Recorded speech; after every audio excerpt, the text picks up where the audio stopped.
ചാരുവിനെ ആദ്യം കണ്ടപ്പോൾ തന്നെ എനിക്കൊരു അട്രാക്ഷനും എന്തോ ഒരു ഭയങ്കര ഇഷ്ടവും സന്തോഷവും തോന്നി. ചാരു 1.5 വർഷം വെയിറ്റ് ചെയ്യിപ്പിച്ചു അല്ലേ? She did not give you an answer.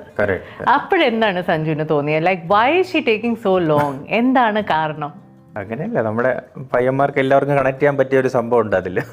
അല്ല, നമ്മളൊരു കാര്യം അപ്രോച്ച് ചെയ്യുമ്പോൾ നമുക്ക് ഒരു നോ കിട്ടുമ്പോൾ ഒരു ഫീലിംഗ് വരുമല്ലോ. ആ ഒരു ഫീലിംഗ് എനിക്ക് എല്ലാവർക്കും ഉണ്ടാവുന്ന പോലെ എനിക്കും ഉണ്ടായി.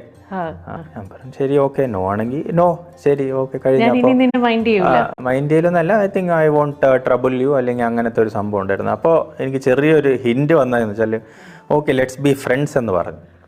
അപ്പോൾ ഞാൻ പറഞ്ഞു ആഹാ, അപ്പോൾ എന്തൊക്കെയോ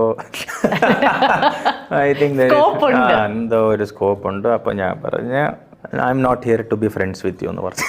Pressure tactic. And then after some times I think I could get a feel that there is a chance.